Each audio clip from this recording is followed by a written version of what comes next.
အားလုံးပဲမင်္ဂလာပါရှင်အခုကျမတို့ KTM Bangkok Real Estate ကပြပေးမယ်လုံးချင်းအိမ်ယာလေးရတော့ Huikwan Ratchathar Rama 9 area မှာရှိတဲ့ leasehold luxury လုံးချင်းအိမ်ယာဖြစ်ပါတယ်ရှင်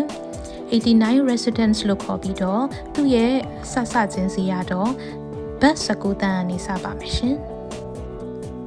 ဒီ project ရဲ့ထူးခြားချက်ကတော့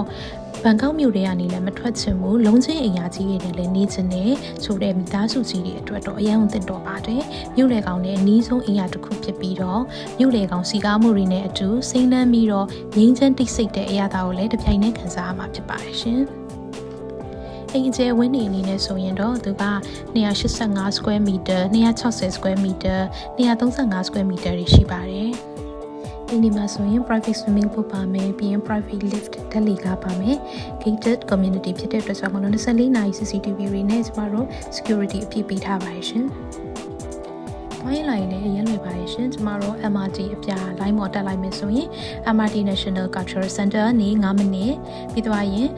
Cholong Rat Expressway ကနေ9မိနစ်ပြီး Central Rama 9 The Street Ratchathar 3 Law Amkatia Emporium နေနဲ့လည်းအရင်နေတဲ့ဒီနေရာမှာရှိပါမယ်ကလေးတွေကြောင်းထားမယ်ဆိုလို့ရှိရင်လည်း International School တွေအနီးနားမှာရှိတဲ့အတွက်ကြောင့်မို့လို့အဆင်ပြေပါတယ် Region SISB Bangkok Bilingual School KIS International School တို့နဲ့9မိနစ်ကနေ10မိနစ်အတွင်းမှာရောက်ပါမယ်ရှင်ဒီ project ကို